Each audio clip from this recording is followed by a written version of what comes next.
Hi, everybody. Welcome, welcome. Got my trusty assistant here, or I'm actually his assistant.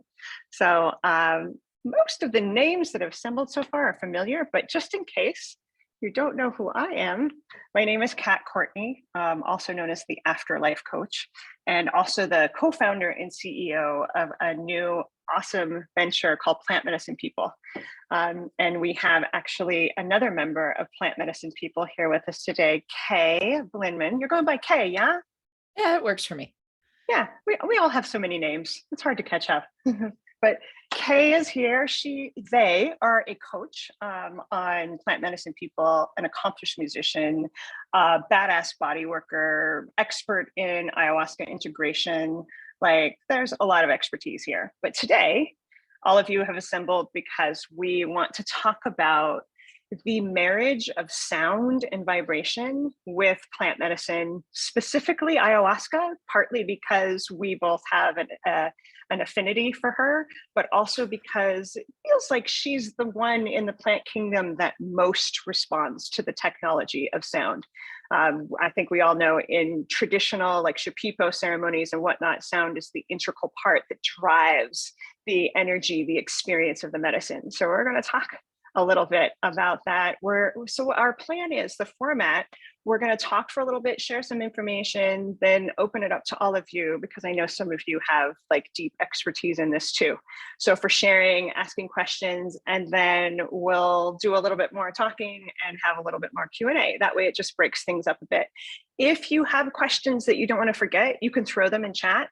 We're not going to check chat until about halfway through, but please feel free to share things in there. And in case the chat starts getting full, just put Q : so it's easy to spy the questions. I don't want to miss anything. So, okay, yay. Kay, will you tell us a little bit about yourself, your history, especially as it relates to music, voice, all of that good stuff? For sure. Well, hi, everyone. Welcome. So I have been, oh goodness, without doing the thing like I was born into the music kind of story that musicians seem to always have. It just flows through my veins.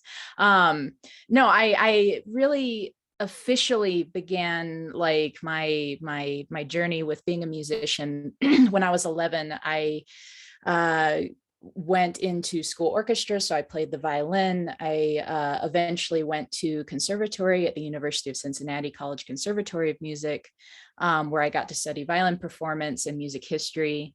And after that, really got my degree and started doing the complete opposite of the classical world. So in the classical world, everything's very structured. It's very, here's your step by step by step, and someday hopefully you'll get to play in an orchestra. Hyper competitive. It's quite the environment, and it was not where I wanted to be. So I ended up leaving that world and kind of putting things down for a bit, and I began actually playing violin with different bands and groups actually. So I started doing improvisation. I started playing with folk singers, spoken word artists, rock bands, heavy metal, like you name it. Like I was like, all right, like just where can we put violin? And my ex-wife at the time, well, she wasn't my ex at the time, but my wife at the time was also a musician. So we played a lot together. So, I mean, literally hundreds upon hundreds of shows all over the place, very cool experiences. And really developing like this craft of like where you learn how to listen and respond in the moment. You know, certain things you want like a hook that is structured, but really a lot of where my performance developed and my craft developed was in like, well, let's listen. How do I respond to what's happening around me? How do I enhance the music here or enhance the lyric here? And I really learned a different kind of listening. And that eventually over time got me into where I was like, well, it's really cool that people are writing songs and playing guitar and doing stuff, because I picked up other instruments, like just whatever I could get my hands on. And so about 12 years ago, I started songwriting and singing and playing guitar. And since then, less shows, but more of like that kind of hermitage where you disappear into your closet and you're just practicing and practicing and practicing because it brings me joy. And so all of that being said, so this profound understanding of like music theory, of history, of the interconnectedness of music, seeing music from a very like eagle eye point of view to very up close and personal, the improvisation, the like being within a group of people and everybody playing off each other, all of this experience. And then you land me right into plant medicine. And I remember the first time hearing the song Icaros, and it was after like this period of silence where it's so quiet. And I love silence in music because silence in itself has a lot to say.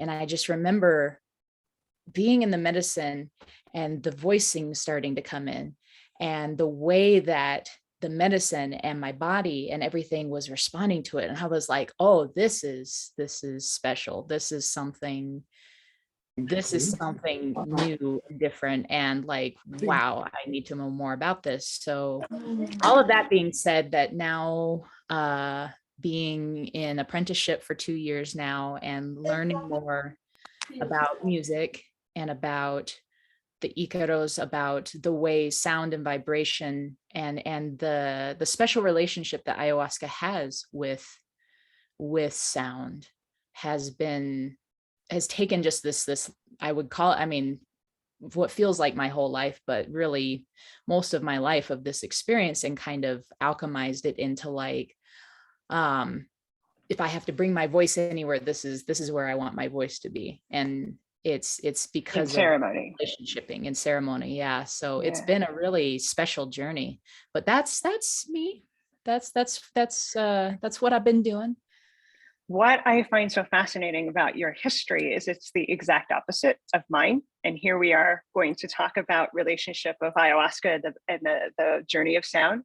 Because I grew up being told I had a horrible singing voice. I did grow up as a piano player, deep love of music, but certainly not any music theory, any understanding. I can read sheet music, that's about it. And so when I discovered ayahuasca and fell in love with her, and then realized that the integral part of creating the space, the energy, the vibration in ceremony has to do with singing. I did everything I could for the first year or two of apprenticing of like, can we do it without singing though? Is there anything, can I just whistle? Like, because I was so self-conscious about singing. And so I wanted to bring that in because I'm sure there's a lot of people who relate to not necessarily growing up with that connection of thinking there was divine energy coming through, because I don't know that it was very divine at times. But I came to realize how absolutely integral the sound, and you know where I kind of learned that is not to bash on Rhythmia, but you know, when I worked there, a lot of it was playlist. And the first time I experienced a ceremony with a playlist was there. And the medicine was still magical, don't get me wrong, but I was like, where is that spontaneity that you're speaking of? Where is the opportunity for the medicine to come into the space through the voice of the practitioner and stir things up? So can you speak to one of the things I'm curious about, because your history is so different, was it at all difficult to step into the space of singing and creating music with ayahuasca as opposed to performing? Because I've seen that be difficult for people because of that relationship, that symbiotic relationship that happens. So what's different when you sing with her? That's a really awesome question, because it is different. And I hadn't realized actually, maybe until more recently, well, I won't say I understand the full extent of anything, but the difference of a performance. And when you are performing, well, let's say like a classical piece of music, it's written. It has the composer had an intention, and you are doing your best, depending on the nature of the composition, to convey that composition to the best of your ability to what the original intention was of the composer. And so everybody who participates in that composition or that performance, if it's a band, if it's like a symphony orchestra, that there's going to be different energies because it's different performers. There's going to be different things adding to it, but the container of the performance is really the original intention of the composition. And so there's something that's kind of, I don't want to say fixed, but there's a common thread that you're going to get when you listen to like dun dun dun dun, you know, everybody knows that dun dun dun dun, and it's every time you hear it, it's like that, whoo, like there's Beethoven. Or like if you think of your favorite like band or musician, and why do we like going back and hearing, you know, our old favorites? It's this kind of consistency. And so when you're performing, you're very aware of the that you're doing justice to that, and also that you I mean, it's that kind of, I would call it like that perfectionist mindset. You're going for this precision, and so there's not a lot of room. There is room for you, but more of the space is reserved to the composition itself, or to the intent of that. And so there's kind of a rigidity to it, in my experience. And obviously different pieces of music have different things to it. And tying that to say, in comparison to like transitioning into playing in ceremony. So luckily, having played in a lot of bands where I got to improvise a lot, you know, and even if you think of something like jazz, where it's all everybody's playing off each other and there's more of that free form, that's that kind of middle stage of like, okay, now here's a little more of me, here's a little more of something else coming through. You could call it channeling, whatever, but that it's still not quite the same thing. And what my sticking point was with ayahuasca, and I think why it scared the hell out of me, actually, for somebody who'd been performing most of my life. And then I had like, I could feel it. The first ceremony where the opening was there to like, your voice is being asked for, and she wants to come through you. And I shut down. I was like, no, not going to do it. And just no. And the next day I'm like, oh, shoot. Like I really had to take all that apart, because I'm like, well, where is the resistance? And the resistance was really in, there's a surrender aspect that happens in ceremony where you're surrendering to this expression of yourself. You're surrendering to the plant working through you and your voice, and using these in partnership, this thing that you have cultivated to do the magic that happens. Because we know that's what these plants do for us. It's like they're the ones that are doing the thing behind there, but they need our partnership. They need us to step up. So the first time that I actually did, like we'll call it man up, or woman up, or ovaries up, or whatever you like. Step up. Step up. Oh, there we go. Thank you. That's gender neutral. And actually perform and play. It was shocking to me, because I could feel where she came in, and she's like, I got this. And then like my hands are just kind of going, and I'm like, okay. And then my voice is just kind of going. And I know it's a song that I have played hundreds of times, but it's now something totally different that isn't this fixed thing that I'm going to convey the same time every time. The song itself is even a vehicle for the magic that's happening. And so it's a completely different thing.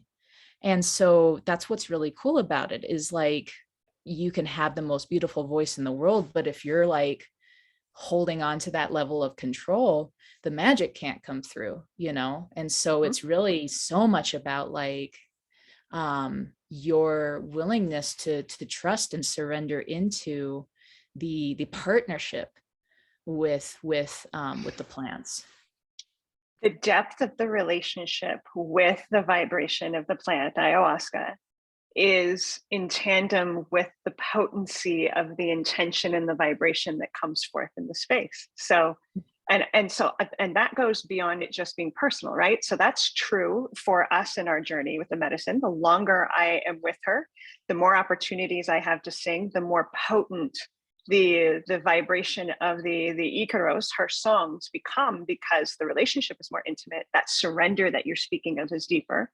But there's also, let's speak about this for a little bit, there's this collective energy too, because I know in the training that I received, I learned the Shipipo songs last because I was told they were most powerful because they are the oldest and they come more directly from her. You know, and every single time they've been sung in ceremony by anyone, there's like this energetic imprint. So you bring in a song like Sunarai, which has been sung a bazillion times, you know, because it's so beautiful. It's the potency of the plant. And even if it's your first time singing it, you can feel that vibration. Can you speak to it? Have you had the experience? So the shamans talk about there's a specific portal from which the Icaros, the songs come, and master plant diets, which you're on one now, often allow that opening to feel that portal. And of course, being in ceremony with the medicines, we can feel the portal. Can you speak to that at all? Are you familiar with the space where the songs come from? Yeah. No, I love actually that you're putting that into language, because I think in the past, and you get this sometimes, I mean, there's certain activities that we do, and I would say even as a performer, there's a space that you enter into that is very special, where it is like you say, it's collective. It's where you are part of something bigger and it's just happening. So like with violin, there will be a point where K is gone and it's just this sound. And so I love that you bring language into this portal aspect, because this was kind of my way to help understand what it was that was happening, as I started to understand what that space, that access point was. And you do get it with, I think taking it to like the master plant diets, let's say, so something outside of the cosmic, wow, that is ayahuasca, because sometimes there's so much happening. You're like, I'm in 5 portals at once. I don't, what portal is happening at this point, you know? With the master plant diets, let's say, actually, my diet with Mapacho would be a really good example of my experience with that, where it was such a immediately deep and profound relationship, like a relationship that I felt like I had known that plant for eons, like just immediate deep love. And this really, it was a really fun diet. Even the hardest points of it were so expansive. And it was like he just could not help but feed me music. And that's the best way I can describe what that portal feels like, is like I would just be sitting and playing guitar, and now my hands are doing this thing, and now my voice is doing this thing. And he's like, okay, here's the song, boom. And then like puts it down. And he's like, okay, this one's for medicine song. It's not necessarily an Icaro. Okay, this is an Icaro. Do you feel the difference in the vibration, the power? Because Mapacho is such a beautiful teacher as well. He's very chatty, and I think that's helpful for our people brains sometimes when they're chattier plants. So he's very good at kind of like step by step by step. And that was a lot of my experience with him, was very musically centered, but specifically him helping me understand what the feeling of that being in that place was and how that offering was coming through. And so then, you know, because it's them having the opportunity to use our voice to bring out their song. And I really, it's very humbling. And so in like ceremony with ayahuasca, that point, it's so much in the feeling body. It really is. Like, it'd be cool if it was like just this giant, like cosmic thing that opened up around you and was like, yes, now you were in the portal. But it's really this point where it's like this connection that happens, this like plug-in, and you're just like, okay, here we are. And now I feel the movement. I feel like what she needs to sing. So if you have a song like Sunarai,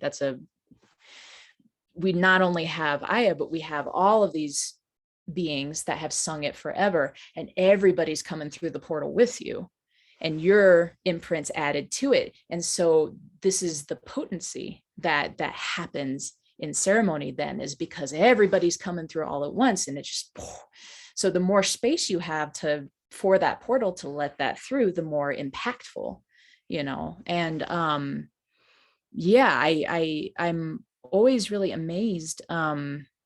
I can compare it to like actually with my own training, where I think about like if you ever listen to like Gregorian chant, and it's a different quality, but the resonance and the way that, for I think many of us, or if we think of mantra, these very old and ancient intonations, and they have a specific impact on our nervous system, on our bodies, on our feeling body, on our minds, that is to a certain point unexplainable, and yet you feel vibrational. It's divine and mysterious. Divine. Yeah, exactly. And it's I would call it same but different kind of portal. I think ayahuasca's special flavor is really her being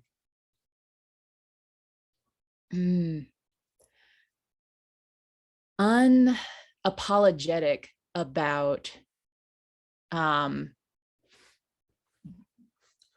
doing this. Like the way that she is like, I have stuff to do and here I come.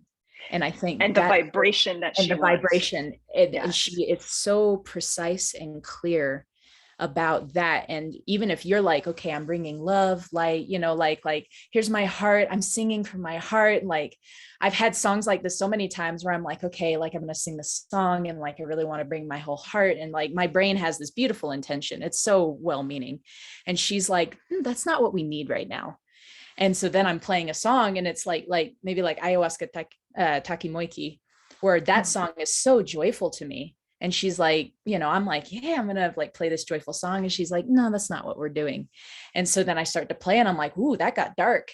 And then like, I'm still playing, it's getting kind of darker. And then I'm like, somebody starts throwing up and I'm like, oh, we're doing something else with that. This is not my agenda. It's hard to keep up with that, isn't it? I remember the first time that happened to me, I opened my mouth to sing a song in a traditional way that my teacher had sang it. And it came out entirely different. It was a lullaby that came out like it was a machine gun.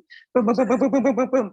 And I had to act like that was planned, like, oh yeah, I know exactly, this is exactly what I planned. And to catch up and to follow, because that's the point you were basically speaking to this. When you sing in a plant medicine ceremony, at some point you're not singing, you're being sung. There's the shift that happens. And at least in the beginning for me, that was terrifying. It's not following the plan. The plant comes in and chooses the vibration and it's coming through, and working with the intention in our heart that you're speaking to, absolutely. But if I have the intention to sing something slow and she knows the room needs to get shaken up, guess who wins every time? And it's a lot to be a vessel for that and to catch up and to allow we're both driving and being driven, right? And so it's hard to give language to it without that experience.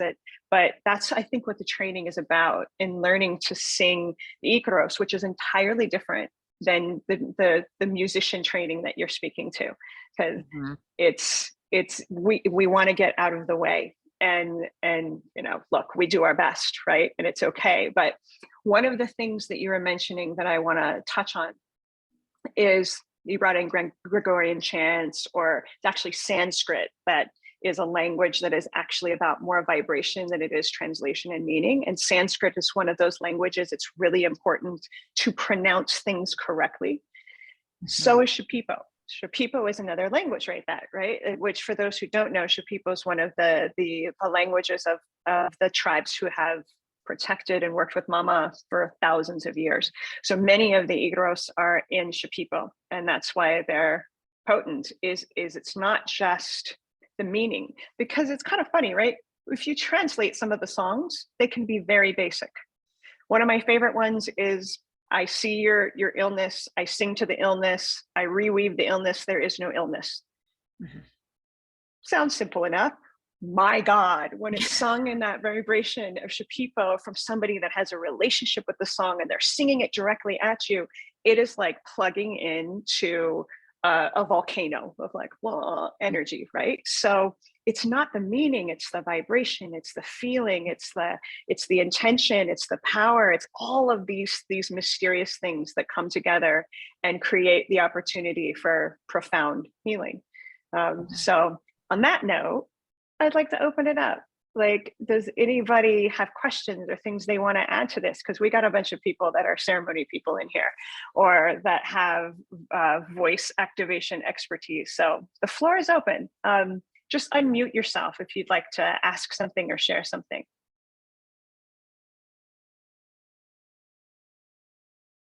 Nobody wants to use their voices. Oh, the irony. I will use my voice. Hey, I was hoping. Another expert in the house. How you doing, honey? I'm good. Hey from England, everybody. So my question is, because over the last 4 to 6 weeks since my trip and since more dieta work, I'm starting to sing in ceremony, and well, not starting to sing, but I'm starting to sing, and I have no conscious idea of what I'm singing in some respects. I can pick out certain words. This started to happen most profoundly in my latest dance with Chirik.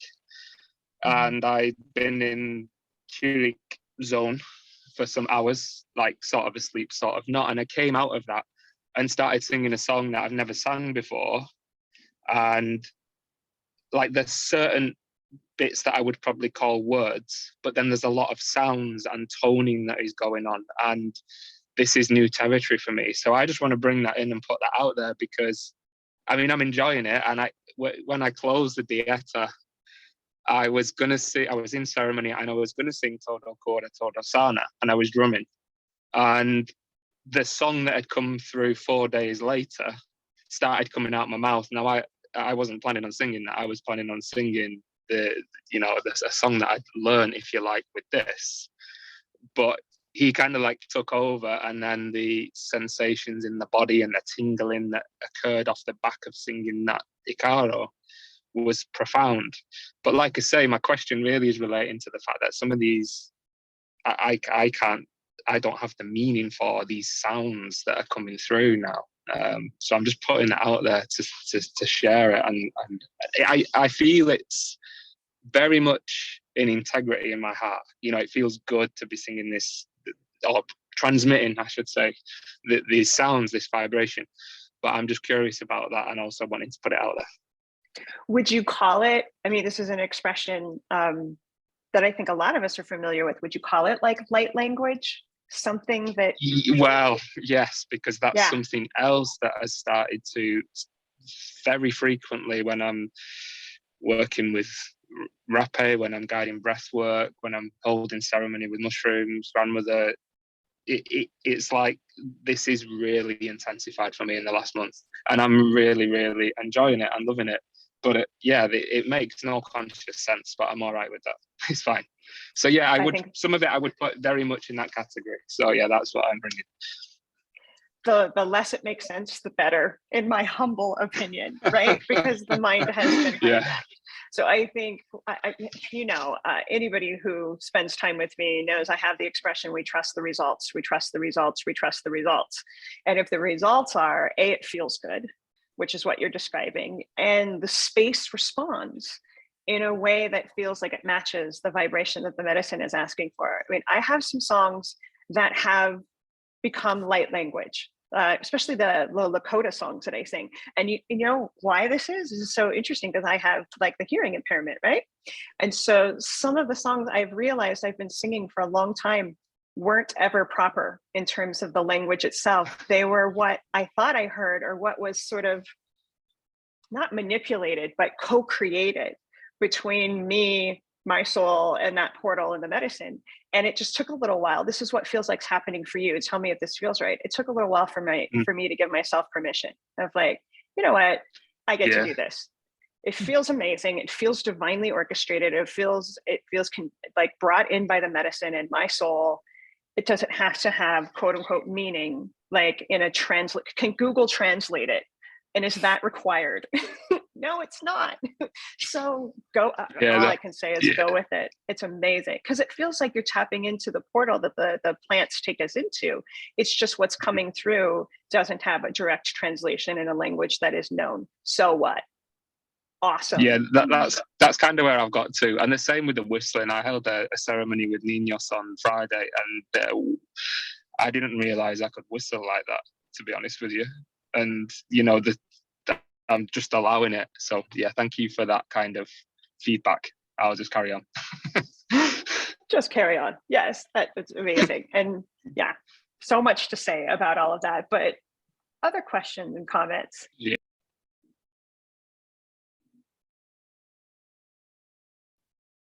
Sabriel.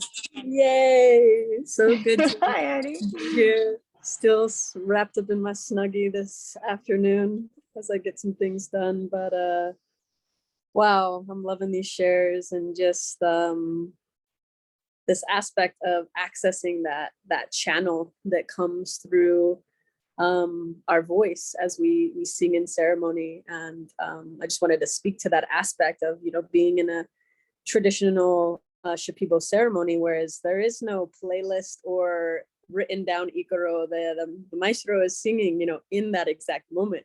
And if you ask the maestro, well, you know, what song did you sing? It's like, it's not a song. The Icaro is like what's happening in the moment, you know. And one thing that I'm really grateful for with the plants, especially my dieta with Marusa, was her opening that channel. And it wasn't of language. It was, you know, channeling the individual star beings, that presence.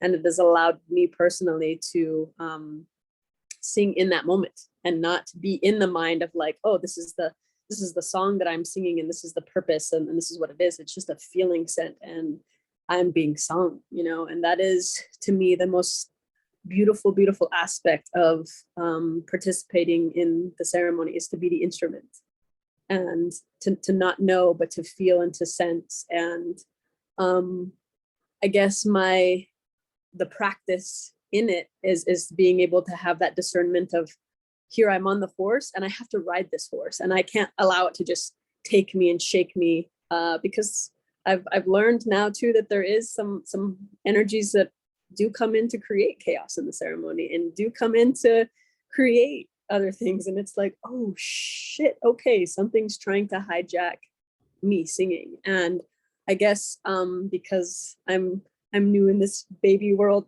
in my service and creation with the medicine, is how do you personally feel like you overcome that, or what awarenesses or tools and practices do you do when you feel like here's this energy and it's coming to cross and attack? Because it happened this last weekend, and gratefully grandmother just was humbling me and showing me that this is also what's supposed to happen. It was like third cup, final round, about ready to close the ceremony, and then the energy came in. So this one individual, so it was nice that it was just like, okay, this one person that we had to corral and get everybody else downstairs, but that was really, really strong. It felt like I was in the jungle all over again. Hadn't experienced that here in the US. So curious on in those moments, where do you draw in that strength and to take power and control over the energies that are trying to cross you in the ceremonies?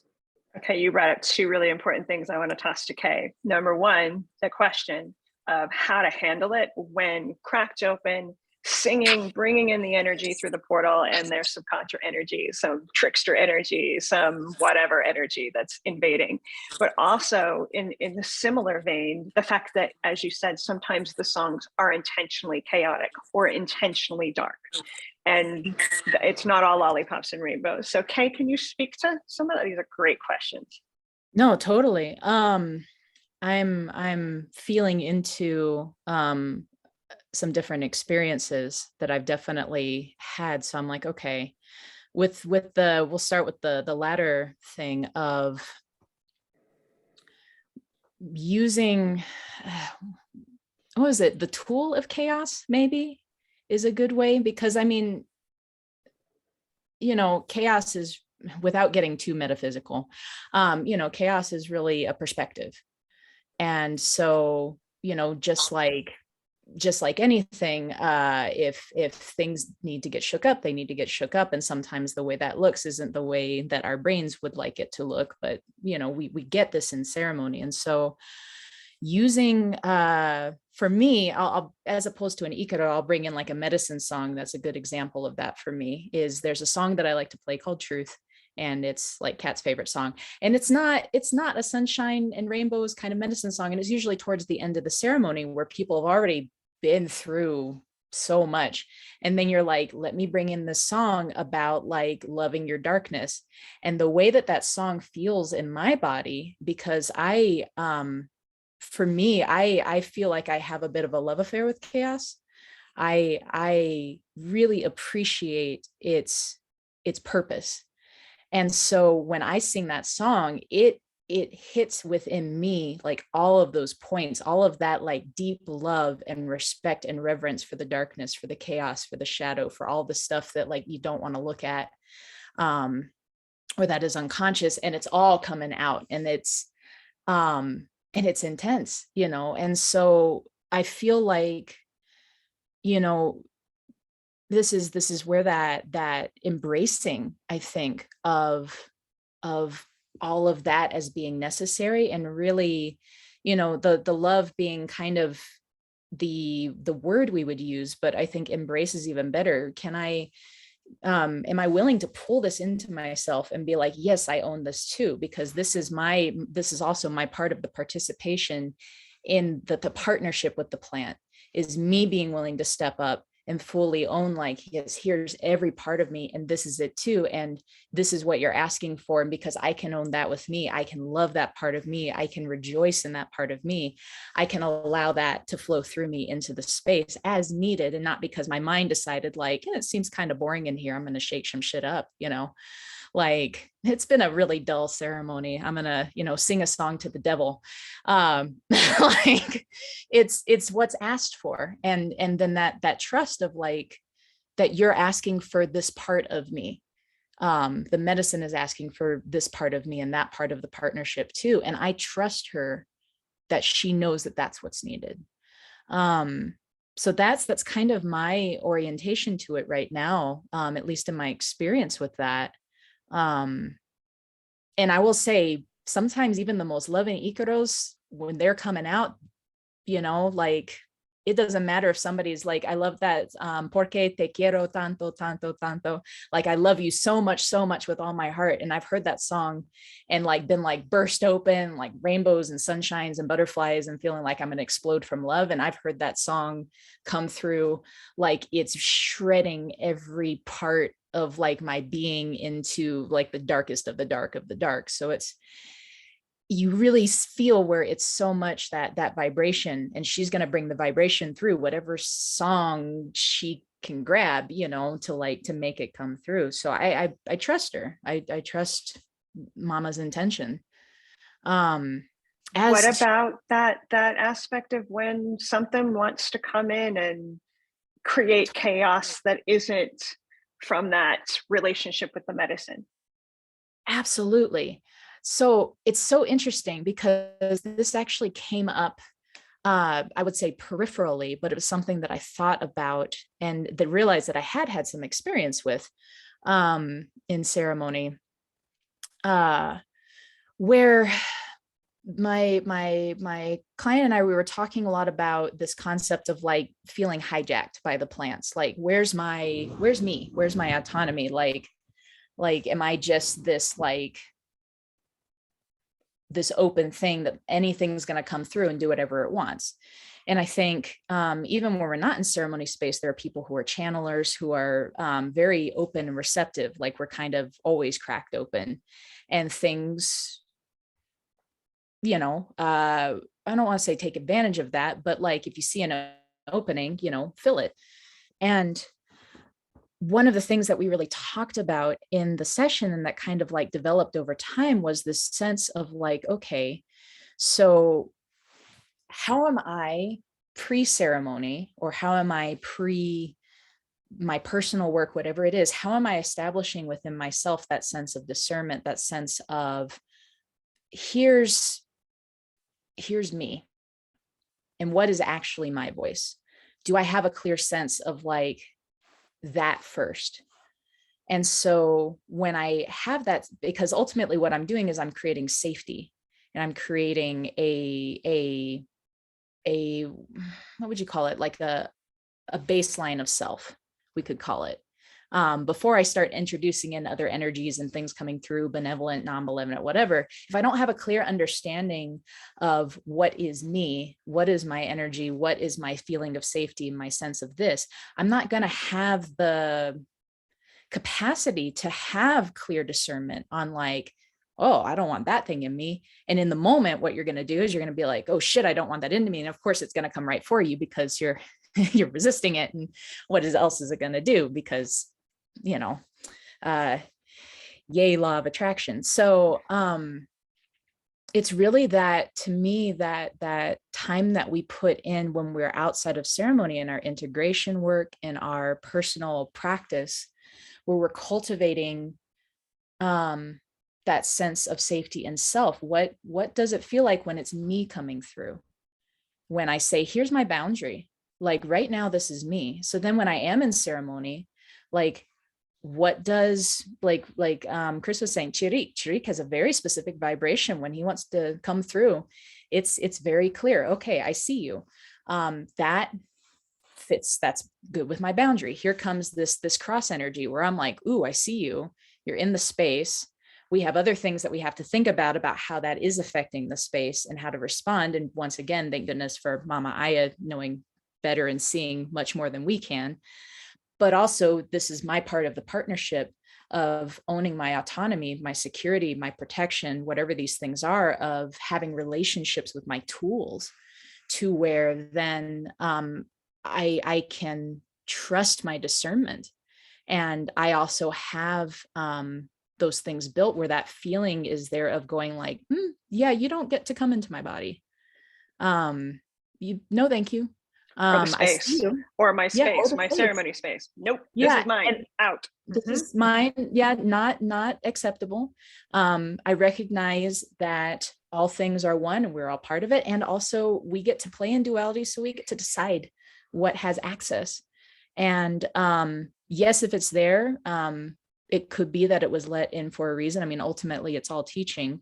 And also this is where we're pushed to our we have our push to continue to step up more. How can I create more of that sense of safety, that security, that saying like, this is, I want the best and highest good for everybody in here. And this is not operating in that paradigm. And the good news is there's some songs specifically for that. Yeah, I have my favorite one to sing because it's so powerful is singing to the darkness that comes in when those kinds of energies come in. And it always blows my mind because it's not me doing it. I'm just singing and watching this dissipation of energy. So because what Sabriel asked is such a common part of a ceremony setting, and hey, welcome to duality, is that there are songs that actually directly address that we can have that relationship that you're speaking to and watch the space respond. It's so magical. And what's so cool, I love well, not only the specificity of having songs for that specific purpose. When you are singing to something, there's I can't think of really, I mean, you could try it, but like when you sing to somebody, you're not like, I hate you and want you to go away, so I'm going to sing at you and make you go, like, I'm going to force you out. Like, is that's not really a thing. This idea of like where we have, oh gosh, we are seeing what is and where we're embracing it. And when we sing to it, it's actually, there's an invitation aspect that I really love, where you're surrendering to that moment. There's an acceptance and a surrender, and it allows it to alchemize and dissipate, as opposed to I need to force you out of the space. And this is also something that I just love about music is always an invitation. And our voice is always an invitation. It's never a resistance in that sense of like, let me push you away. And so that's one thing that I really appreciate about the fact that this is the technology that we use in the ceremony, not just because I'm a musician, but because there's always that beautiful aspect of like, let me turn towards this as opposed to like try to make it go away, which I think is very informative to being a good human. Really beautiful language around that process. I want to address two things that came up in chat. Somebody asked me directly if the Icaros are a form of light language. So this is actually a great question because it's an opportunity to make a differentiation between two different kinds of music that are brought into a ceremony space. One, the Icaros, which I would say is a form of light language, that portal that we're speaking of coming from another dimension, very simply, is what these songs, these vibrations sound like. But we also sing what we call medicine songs, which are songs that are, I mean, no less powerful per se. They're just more, they can be, you know, in any language, literally, including a language that is more felt than actually interpreted, right? But the medicine songs, they don't necessarily have the same relationship with the medicine itself. They're just beautiful, vibrational, uplifting, sweet, healing songs. And again, not to diminish them in any way, but specifically there are Icaros that are in that relationship with Aya. And I would say those are definitely a form of light language. Heather also brought in, so she's talking about, she co-facilitates ceremonies, and she says sometimes it's conflicting. The person she works with can be so deep and dark, and she tends to be more of a lullaby feeling that is coming through. Can I comment on this? And well, the reason why I want to comment on that is I have the same experience with my medicine partner. Her way of singing, and many of you have experienced it, is like this mischievous, pot-stirring, like jester fairy energy. And when I sing, more often than not, it feels like that lullaby. I think the juxtaposition, the balance of that is phenomenal. Like, I'm so grateful to her for carrying that energy because it's not innate in me in the ceremony space. Ironically, outside of the ceremony space, those roles reverse. I always like tease her that she's actually the nice one. And in the ceremony space, it feels like she's the pot stirrer. So that balance is amazing because it's important to have the entire spectrum available. And so that partnership that you're describing, Heather, sounds amazing. Now, that's one of the things that can be tough about that balance, and it's true for anybody that's being in a band, is adjusting when because the way that my partner and I do it is we trade off. It's her turn to sing, it's my turn to sing. And sometimes we sing together, but there's one leading. And sometimes, you know, I feel called to come in on the background and support her in an energy that maybe isn't what I would have done or what's coming through me, but I'm following that because if she's leading the song, I'm trusting that she's connecting with the medicine and knowing what the space needs. It's fun. It's amazing. It adds another element, I think, than doing it alone. I never want to do it alone because this, like being in a band, basically, that's working with the medicine, it's just, it's so dynamic. I want to shift gears just a little bit. And Kay, I want to ask you about, you've recently brought into your coaching practice if I understand it properly, like a voice activation process, like working with people to help unlock this energy that we're speaking of, the creative flow. And you call it something pretty spectacular. It's called rhapsodic, voice release. Am I saying that right? Rhapsodic. Yeah, no, you got it. Can you talk about it a little bit? Tell us about this process. For sure. Well, so I'll begin with just, so rhapsody being a really wonderful word that is basically in its essential definition is just a ecstatic expression of feeling, and nothing more. Within the realm of music, it is a musical piece that really doesn't have structure. It's just a composer, a band, whoever it is that is coming from that place of flow, that creation, and things are just leading where they're leading. It's like a story that tells itself as it goes. And so when you're listening, you have that sense that this is just unfolding from you, from whoever you're listening to. It's just this deep place. And so this coaching aspect kind of came about unintentionally, which is appropriate to the whole Rhapsody thing. I thought it would just be kind of more like, oh, let me help this dear friend of mine with finding like connection to the voice, and like we'll do some voice exercises, it'll be great. I'm like, yeah, let's do it. And it just kind of turned into this whole other thing where I really realized as we went along that it's not only that the voice is like a portal of this thing coming out, like this expression of you. We think of authenticity, of transparency, all these words come up, like, where's my voice, my power? You know, we have all these ideas around voice and expression, and really realizing, like, even as I'm communicating to you, what you're getting is like this sliver of what's actually going on under the surface. And what is communicated to you, just like in a ceremony where you have, here's a song and here's the simple, you know, I see the thing and I, you know, love it, heal it, and it's healed. Something so simple, and yet there's this huge thing behind it, right? And realizing how important the voice was, whether it's this voice, whether it's expression, whether it's, you know, I'm not a movement therapist, but however we choose to express is just conveying this sliver that is this much more profound communication that's happening underneath, which is really always coming back into ourselves. 90% of what we communicate, what we share, we're hearing it, we're receiving it back in, we're feeling the vibration within our body when we speak, where, you know, our body is having responses to the things we're saying, to the way that it bounces back. There's all these things, and it's always coming back. And so the way that this coaching is kind of alchemized, and seeing it as the voice is a portal, not only to more authentic and expression, but also as a way of reconnecting with our divinity. You know, we work with these plants, we you know, have our journeys, we do all of this stuff, all of it just trying to find us, until hopefully eventually we do, whatever that means to you. It's still up for debate, I think. You know, people are still working on that one.